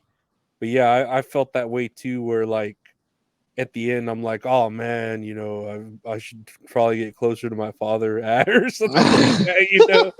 And but this didn't make me like want to text my brother, even though like I should probably connect with my brother. I'm like, nah, I got other things to worry about. But no, it was a pretty long movie too, right? I think it was like 2 hours. Yeah. Like it probably hit the 2 hour mark, but it Hmm. didn't feel like it. I enjoyed this movie. Like the cinematography was badass. I thought it was really good. I really liked how they show like the cue cards for like the matches, and then it will transition into the match. It's like Ric Flair versus Kevin Von Von Erich, Erich or and then it will whatever. go into the match. I'm like, okay, that's pretty fucking cool. Yeah. Um, uh, the score was badass just because I fucking love Rush. I love Blue Oyster Cult. Like those songs are just fucking good. What else? What else? What else? Just Zac Efron. I'm surprised he didn't get nominated for a fucking Oscar because I think he did really good. Dude, there was a part that really like I felt something when he I don't remember if it was I don't remember who died, right? Because everyone just kept dying and dying and dying. Oh, spoiler alert! Like Yeah, we're gonna be yeah. talking about the movie. Big spoiler But alerts. but there's a part where he's just running the ropes back and forth, like out of like emotion Frustration. and Yeah. frustration. And that looked fucking hardcore because he looked like Braun Breaker, just running the ropes Oh, as hard as he dude. could, and it just you could tell like he fucking trained for it, and he just I don't know it's almost like he overtrained where he looked better than like and a lot of the guys looked good in that movie too, Mhm. like the other brothers, Yeah. but it's like he went all out, and I was wanting to see him like start High School Musicaling, fucking bet on it, bet on it, So oh, dude, bet bet on on it. it, That's the best song. bet Bet on on it, it. Bet bet on it. on it, Bet on bet it. on Bet it, on it. bet on it. Man, goose. Yeah, yeah. That's the kind of song you use us for in a movie like that. He's just writing those. Bet on it. Bet on it. Bet on it. Bet on it. He's just like dancing along the big field. Did you how did you feel about the brother dynamic in this movie? I thought it was pretty great. Uh like the relationship they all had, like, I personally thought I felt like it was real because it reminded me of like me and my brother. But there'd be times like, we'll hang out, whatever, and then us bumping heads, but then us being there for each other and shit like that, like through hard times, whatever. Yeah, I kind of I don't know because you're closer in age to your brother. My brother's probably 6 years younger than me, Mm-hmm. so I felt a little different. Um, for me, anyways, I did feel like that emotional shit, but I don't know. Like, I didn't really feel that way for like the brother thing. Although I did understand it in the movie because the father, even from the beginning, when he's like, "Oh yeah, this one's my favorite. You're my second favorite, my third favorite, fourth Oh, favorite." but it But could it, change though. but it could change at any time. And I was like, "That's fucked up." And I was like, you motherfucker. Oh, dude, I hated the dad in this movie, dude. Yeah, the dad was a What piece a of shit. piece of shit. But no, it was I don't know, it was a good movie. It was good, and like you said, the cinematography, the way it was done, and everyone seemed to like care about their roles other than that Ric Flair dude. I don't know what was up with Ric Flair. It was really weird. Let me ask you this. Did you catch Chavo Guerrero in the movie? No, Okay, I he was saw the MJF. yeah, like MJF. I saw MJF, but Chavo Guerrero, he was the first wrestler. He was the original Sheik. Oh, okay. The very Okay. first match that Zac Efron or Kevin Von Erich was wrestling. Uh-huh. Like that was a Chavo. No, I didn't even catch that. Yeah, I was wondering like why they did a snippet of MJF when MJF also played like one of the Von Erichs. But I guess I'm assuming that's supposed to be like his imagination, I'm assuming. Did Because MJF play one of the Von Erichs? yeah, he played Lance, but Lance was you remember when he talked about that he had a younger brother or an older brother that died when they were very young? Mm-hmm. Like that was Lance. Mm-hmm. But MJF wrestling, that was supposed to be Lance. Really? Yeah, so what I'm guessing is maybe that's just like Kevin Von Erich's imagination, like him wrestling with his brother. Like, since all the other brothers went to the wrestling business. Huh. And maybe like Lance would have went into the wrestling business as well. Maybe that's just like his imagination playing off of that. Mhm. But that was like the only scene. Supposedly they had more scenes with MJF, but they cut it down to where that was the only match that or that was the only scene that MJF was in. I'm sorry. It was a good movie. Like it was just a good watch. Like I don't know about. Yeah, I wouldn't have regretted if I had gone to see it in theaters or something. It would have been worth it, you know. Uh-huh. Man, and then another thing too, uh what's his name? Jeremy Allen White. He just looks like an asshole. He Which has one's that one? the one that lost his leg. He was Oh, carrying. he looks like Willy Wonka, right? Yeah. Yeah, yeah, He yeah. was the one that lost his leg. But he did a good job. The guy that played David, Harris. I have my notes here. Harris Dickinson. He was the first brother that died. Mhm. That died in Japan.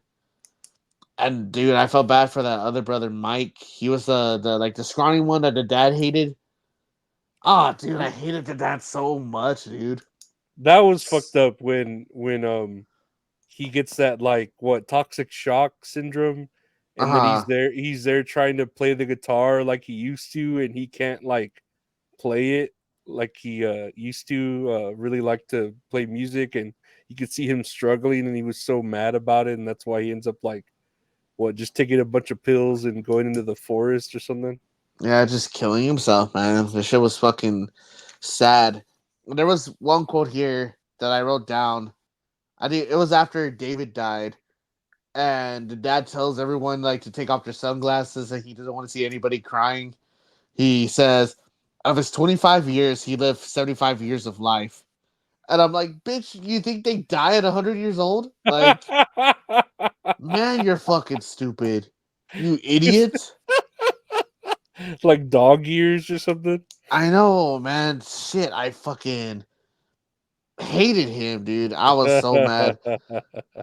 I know Giselle was like, "Man, dude, I hope he dies a horrible death." I was like, "I don't think he dies. I think everybody else does." Yeah, he dies of like just a heart attack eventually, like or something, like being old. Yeah, something like that. Hmm. But I remember like all my notes here that I have is like I'm writing everything down, and then I just stopped because I just started fucking crying at the end of the movie. There's tears on the notepad. Oh, dude, for real? No, for real. I do have some here because it's like, especially when Zac Efron or Kevin's kids went to go check up on him. He's like, "Oh, I'm sorry, boys." He's like, "I'm just thinking about like how I used to be a brother, but I'm not a brother anymore."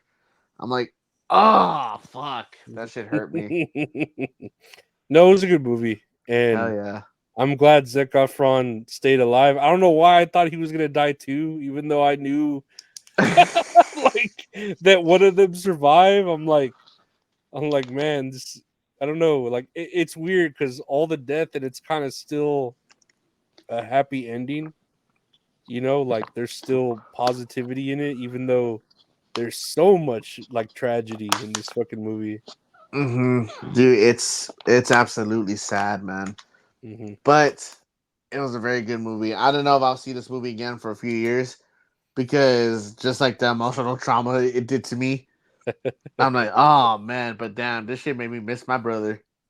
It was a good movie. It made Hell me yeah.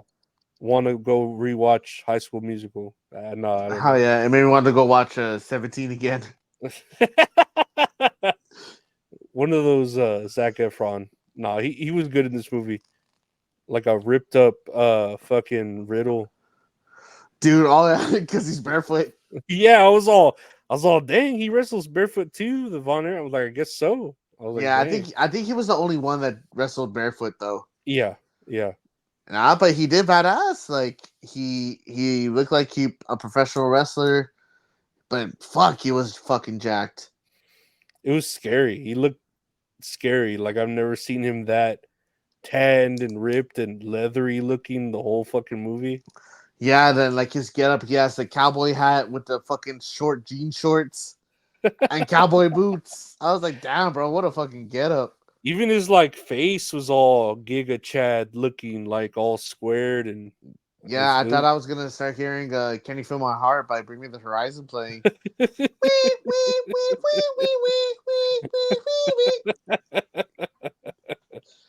Man, Zac Efron, he's good. I He's know. good. Let's get him on the podcast. I'll hit up his chick. And I got her number. What do we have here? No, that was pretty much it. We have the botches here and cool stuff. Let's see what we got here. What do I have? Let's see what we Here's got. Darby Allin with a broken foot and after being hit by a bus when he heard that AEW needs him. Help.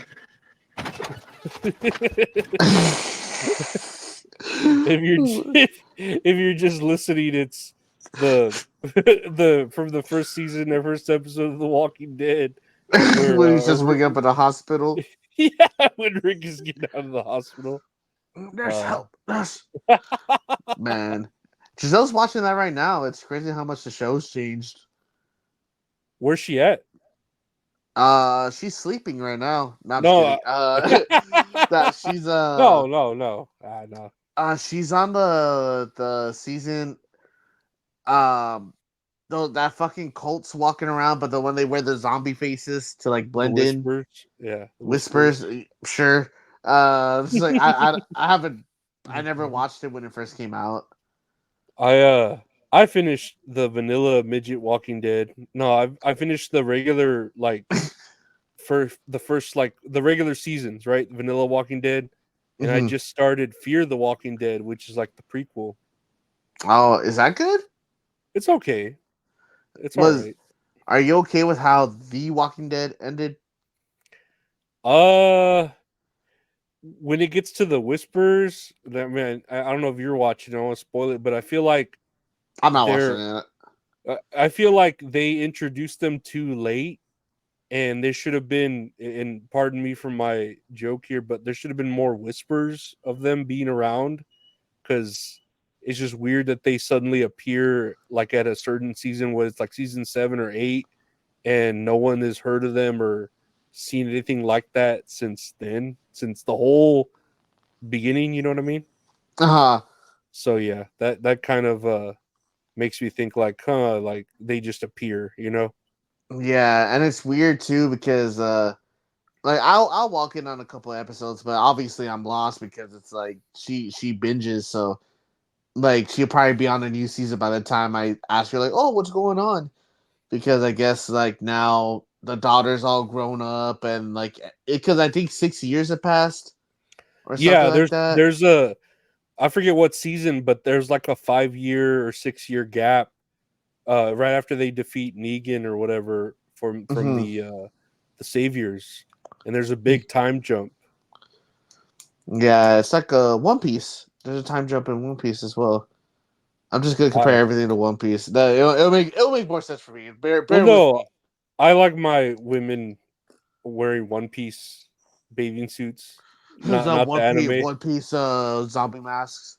But yeah, Walking Dead, it's okay. It just it gets weird with the whispers. Not that they're a bad enemy. It just doesn't make sense to me. Like at the time they appear, I feel like they should have been there earlier. But I don't know. Whatever. That's just me.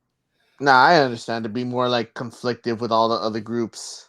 To me, it'd make more sense. I don't know why it took them that long to be the big bad enemy. I don't know. Whatever. Here's you sent me this of Darby Allin in Anarchy in the UK.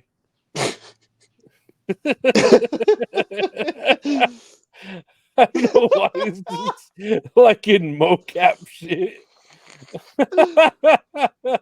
Dude, I don't even know how to explain this to fucking audio listeners. Yeah, it just looks like an ECW video game, but it's just like the blue polygons, and they're launching a guy through the middle cage off of a ladder to the top, and someone catches him to power bomb him outside of the cage. It's pretty outrageous. Oh man, I feel like Darby Allin's probably gonna fucking kill himself, isn't he? Dude, what else can he do? He Kill has to himself? literally like explode or be set on fire. Like, what else can he do to top it? You know? Dude, he's gonna get set on fire. Yeah, something's I feel gonna like happen. he's gonna get set on fire. I'll pay for that. The over and under on that. Right, over under. It's like I just won $50. Oh shit. Here's a thing of Tamatonga's noises. Oh no.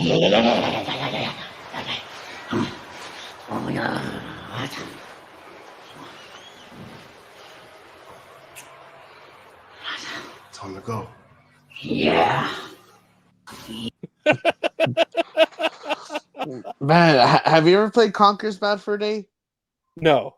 Ah, No. shit. I know of Rick- it. I just never played it. He talks like the caveman in Conker's Bad Fur Day. They go, like that's the same thing That's pretty Tamatongas do. racist.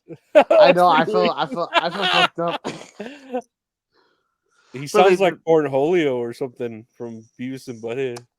Beavis and Butt. Oh, court. I never seen Beavis and Butthead. I think that was a little past or like before my time. That's what it reminds me of. No, I've never played Conker's Bad Fur Day though. Oh man, it'll make sense. It's a caveman from Conker's Bad Fur Day. If Richard's listening, he'll understand.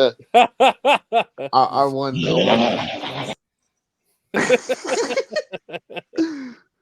Here's a tweet from Ric Flair that I thought was funny.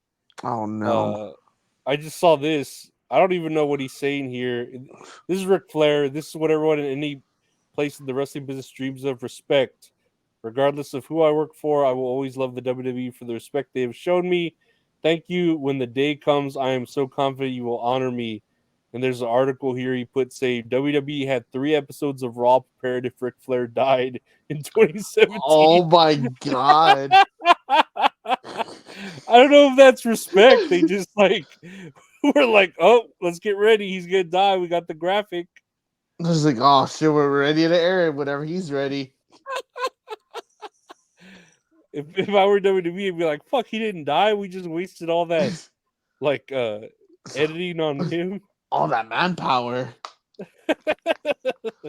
I think that was when he had like his colon surgery or something. They removed like so much of his intestine or some shit.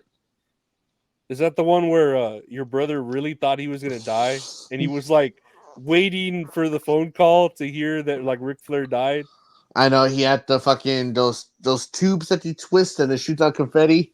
Yeah.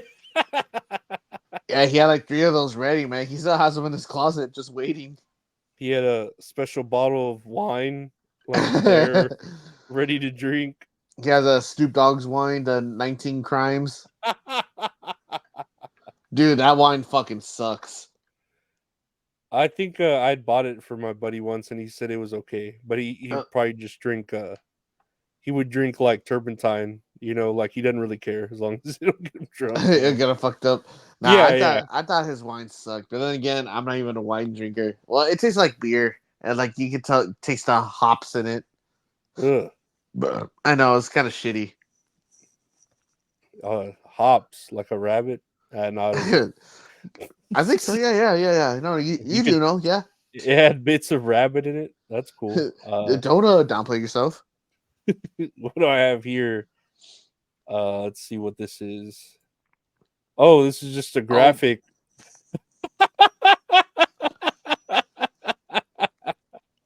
If you're just listening to the podcast, we have Logan Paul's gonna fight Cody Rhodes at what PLE? I forget.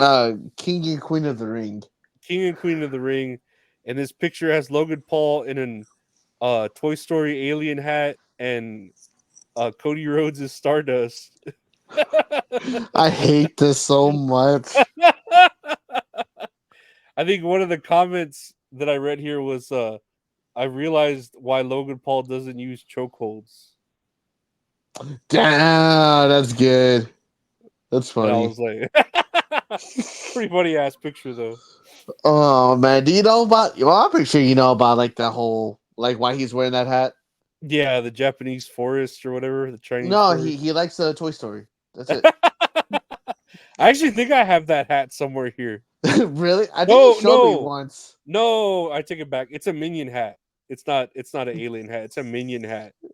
Oh, it's the same so shit close. though. Yeah, one has one eye. This is the same shit. Oh man, This photo's fucking cursed. Here's Eddie Kingston asked on how he would approach a woman. How would you approach a girl at the bar to pick her up? What is your romance style? What is your game? What would you do? If I'm out at a bar, I'm there to drink and watch the game. If the girl's hot enough and she's next to me and I don't have to get up. She's hot. I don't have What's to your get type? up. Do you have a type? Oh, yeah. What's your type? Women. And he's using the bib as a A little napkin, bit taken. too. Yeah, so this is what I'm supposed to do. What's your type? Women. Golly, he sounds like one of my Theos, man. Oh my god. Oh, Eddie Kingston. I imagine him at the bar with all this ice on his like shoulders and hips, just there, like all in pain. Just there, just fucking eat hot wings, but like his fingers are all covered in sauce. And his like his eyes are like watery and like sauce all around his lips. Like, hey baby, Bandage. come on. He's got bandages all over his stomach to keep the hernia in. From And like, keep the hernia in, but belly he's wiping button. the sauce all over his bandages, so it looks like blood. Here's Jeff Hardy before he enters a ladder match. Oh no.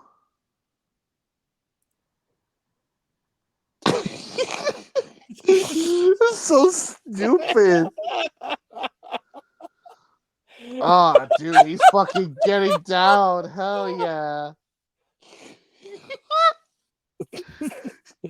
So if you're just listening, it's just some soccer fan, or I don't know what you call it, football, but he's just doing the Jeff Hardy dance before he enters in a match. Oh man. Did you ever watch wrestling when you were in like grade school? Like elementary, middle, high school?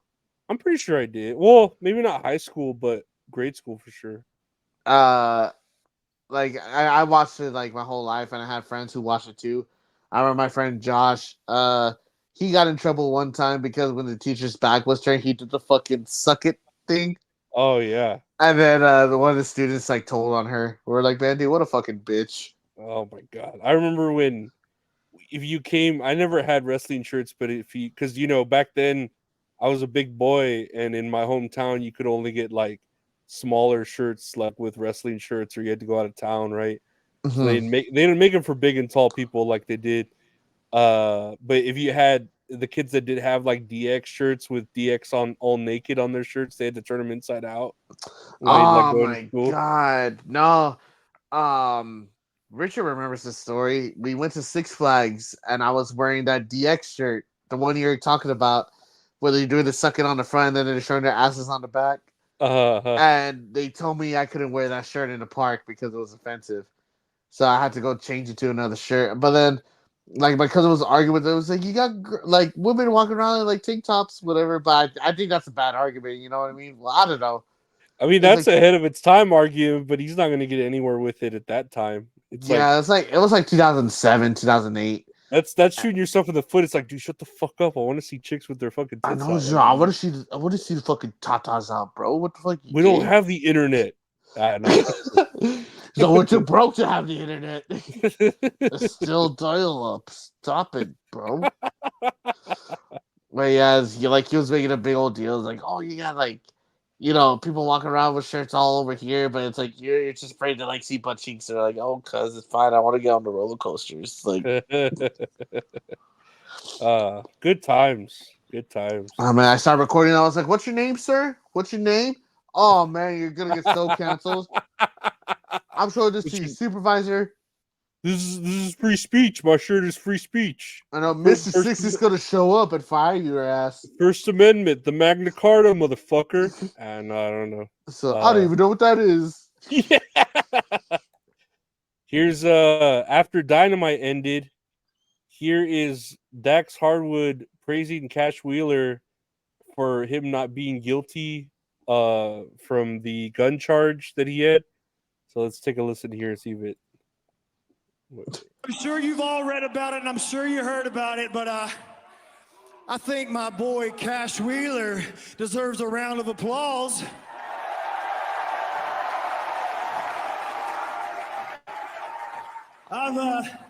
I don't want to get too deep in it because that's his business, but I've been with him for over 10 years, and there's not a more genuine, humble, beautiful human being besides Maria and Finley that I know.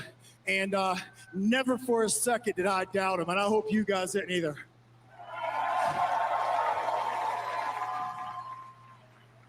Not guilty. Anyway.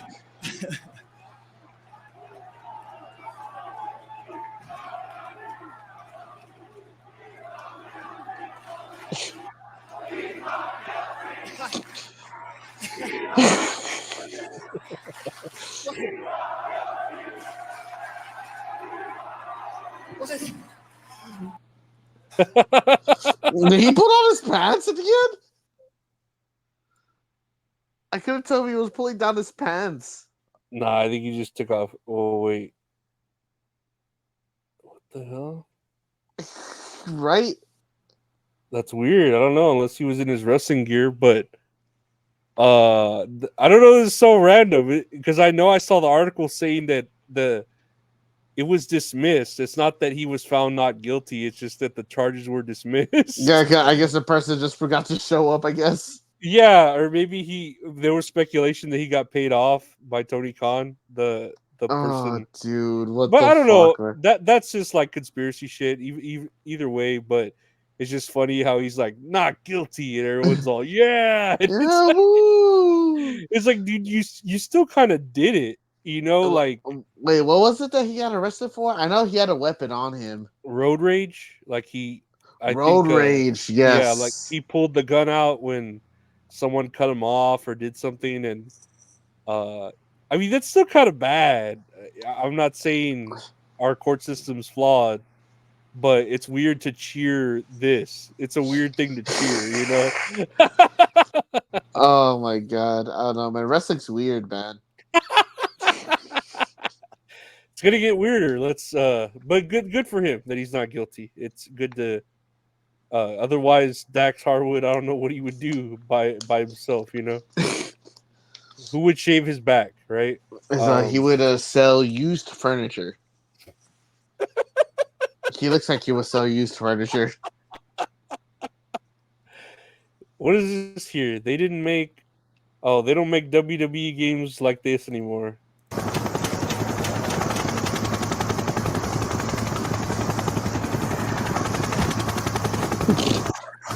Hell yeah.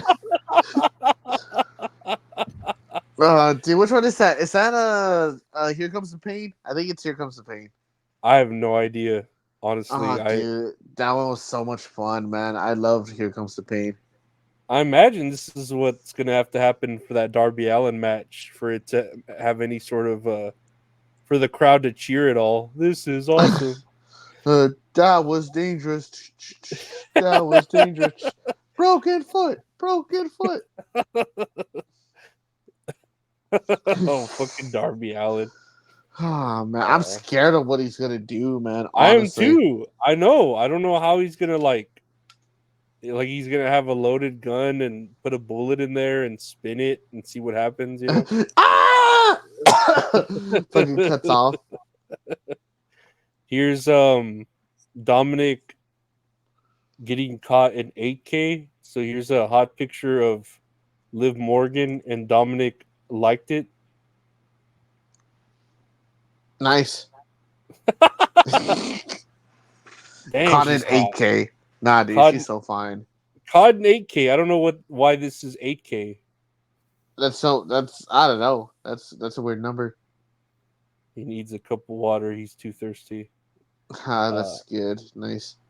Here is, and I was telling you about, speaking of Liv Morgan, Liv Morgan had gotten arrested on having marijuana, and the body cam footage got released. Here's some of the body cam footage.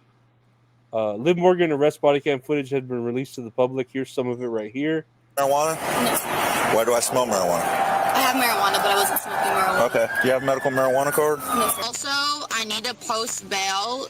Can you please work on that for me? Yes. Yeah, there was a vape in my car. I don't know whose vape was in my car, but there was a vape in my car, and so I'm being arrested for this vape. It's a stench believed to be marijuana. Can you see at night? Yes, sir, I can see. Okay. My lights are a little bit low. Are you on your phone or something? No. Because I'm trying to head to a crash and I can't go past you because you're going back and forth. I'm sorry. I mean, I'm not. You don't hear those rivets? On the right side and the left side of the road, there's these things. You could probably hear right now when the cars go by. Yes. Mm-hmm. You've been smoking marijuana? Yes. Why do I smell marijuana? I have marijuana, but I wasn't smoking marijuana. Okay. You have a medical marijuana card? Yes, sir. You don't? Okay. Is there marijuana in the vehicle? So there's Liv Morgan getting arrested like a white girl. Damn, I thought the cops were gonna beat the fucking shit out of her. But here's the interesting part, and I told you about it earlier. Here's a part where the cops are reading her diary, and yeah, listen to this. This is pretty fun. No. Check it out. Yeah. Your reward, good karma, legend planner. Buy many houses, transition into Hollywood, Oscar Award winner, WWE Hall of Fame. We have to ask her if she's into wrestling. Multiple time WWE champion. Widely successful podcast, home in another country, voice over work. To be happy, stay healthy. I wonder if she made it to the WWE or... Something. Interesting. There was a check for $7,000 something. Oh, so she may do some wrestling work. The name doesn't sound familiar, though. Is Undertaker still alive? Well, Oh yeah, SmackDown. holy shit. Let me see. She got a little wrestler card? Hold up the line before you get step for check. Holy shit, I know who she is. Really? Liv Morgan. I never heard of it. Well, I'll be damned. Welcome to Sumter County. Right.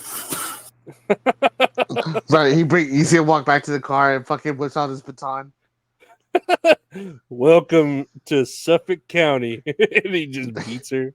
Why the fuck is he reading the fucking diary? Dude, that is like real creepy. I think even in the comments here, I hope Liv Morgan presses charges.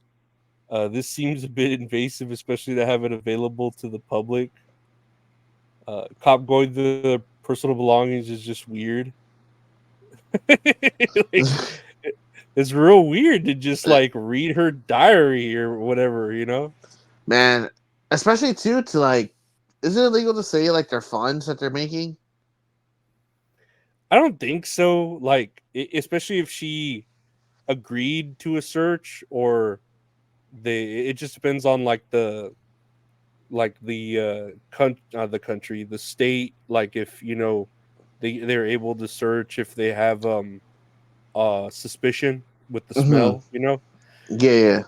But he doesn't need to read it out loud for the fucking body cam to hear it, and then he's obviously reading it out loud to his cop friend that's there, you know.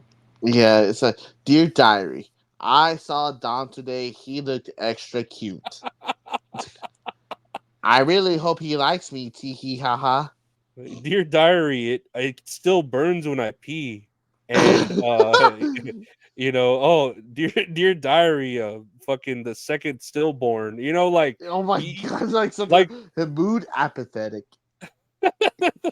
Like read it in your head, and if you see something suspicious, hey cop partner, look at this, and then read it out loud. Don't fucking read the whole thing. So things to look up later: how to make car bomb. That's weird. Well, I'll be down. This is Liv Morgan. The car blows up. No, it's real weird just to read out loud while you know you have a camera, you know, like on you. Do you know anyone can pull this footage with the Freedom of Information Act, you know? Now, do you think she's gonna press charges, or like gonna press that she should press charges? Do you think there's gonna be anything there? Nah, I don't think she's gonna take the time with it. They may apologize for it, the police. But I don't think there's any like suing or any I don't even think it'd be soon like a civil crime or something, with Yeah. privacy, because they're in their rights to search and look at everything. It's just put a lock on there next time, Liv Morgan. A little, even if it's a little key lock. I almost died. Sorry. I don't know.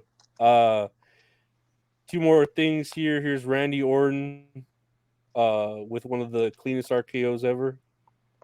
Oh, hell yeah. Dude, Ooh. he's just so good at that RKO.